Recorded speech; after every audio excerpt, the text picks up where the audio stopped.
Guys here, welcome back to my channel.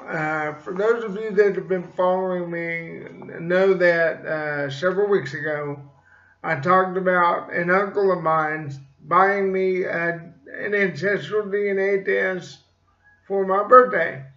Well, guess what? The results are in.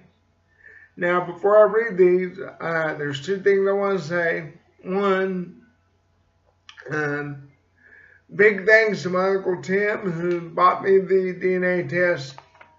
I know you're just as excited to hear about the results as I am. Two, I made a boo-boo when I got sent off for the results. Instead of clicking the little box that says mail, I checked email. So I had to kind of look at these while I was printing them off. So it's not going to be a big surprise, but there will be some elements there that will be a surprise to me as well as the rest of my family. Now, I did the DNA test through ancestry.com.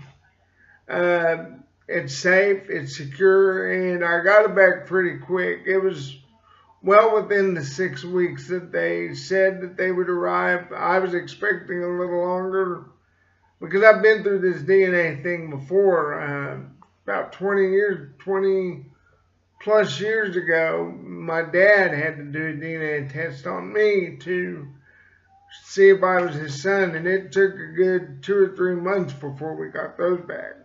So that's what I was expecting these to take, was a little longer, but I got it back pretty quick. Anyway, here we go. Now, it says results for Doug Green. Yes, my name is Doug Green, but I go by Duger Does on here. That's my real name, Doug Green. Don't you forget it. It says ethnicity estimate 100%. European. That's right. I'm as white as you can get. I'm a cracker. There is no Native American blood in me at all. Period. Zero. That doesn't mean other lines within my family won't have it. Because I do know it exists. It's not in me. It says I'm 52% West European. So that's Germany, Belgium, Netherlands, France, Austria, Switzerland, Hungary, all the Central European countries. That would be Western Europe.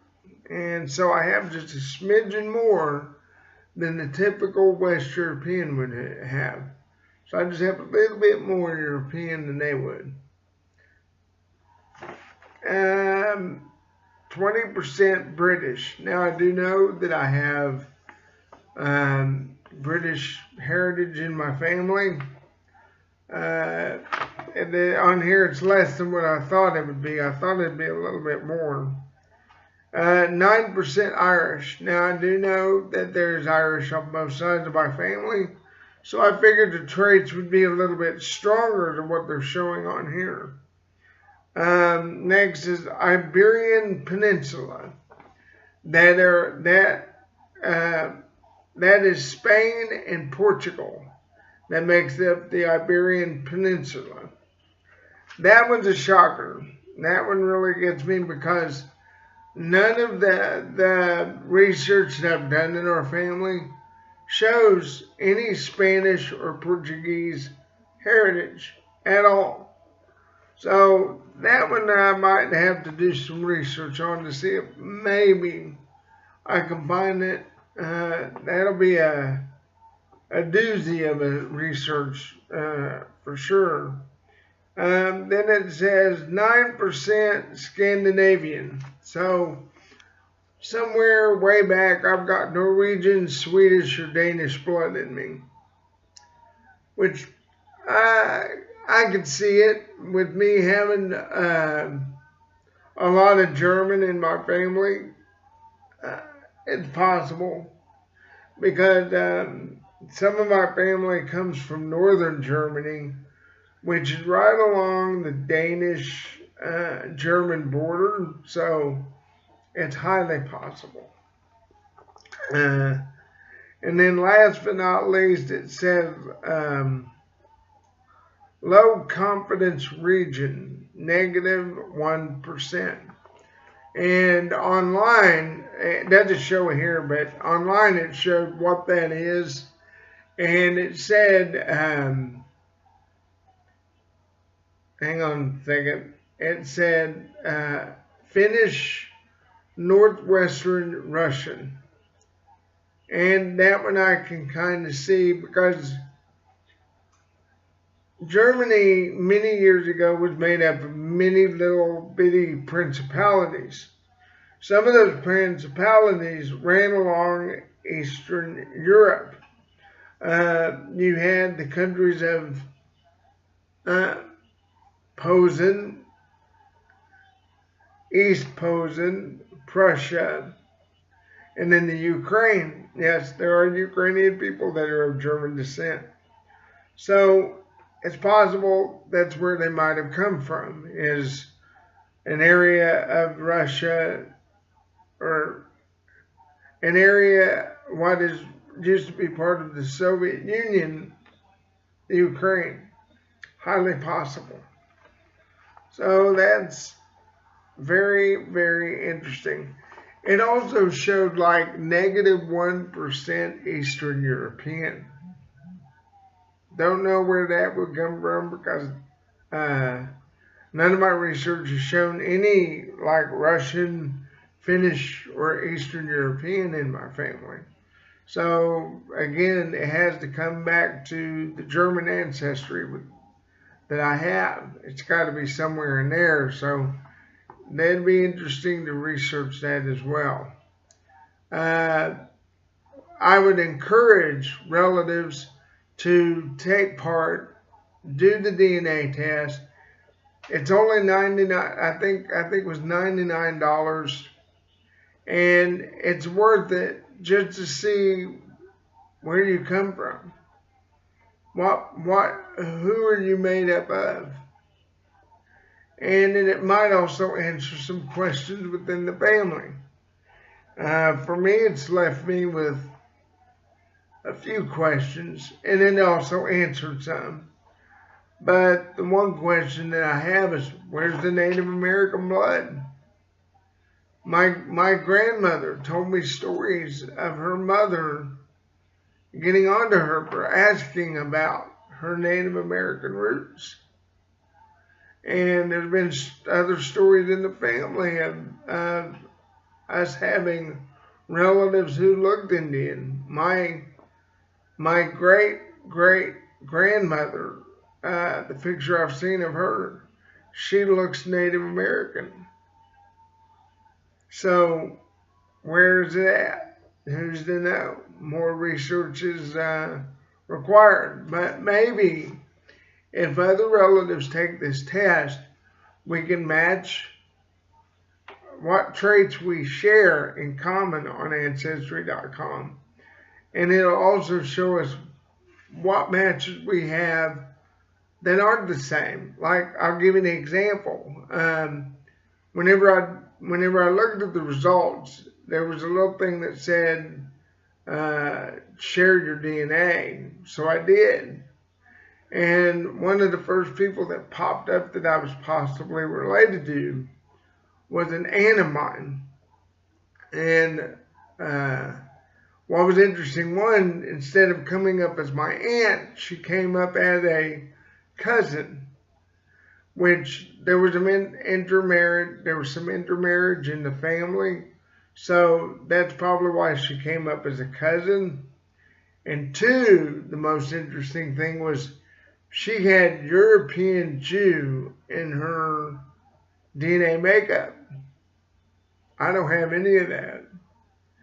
And the only thing I can think of is her ancestors left France and went to Holland because they were being religiously persecuted.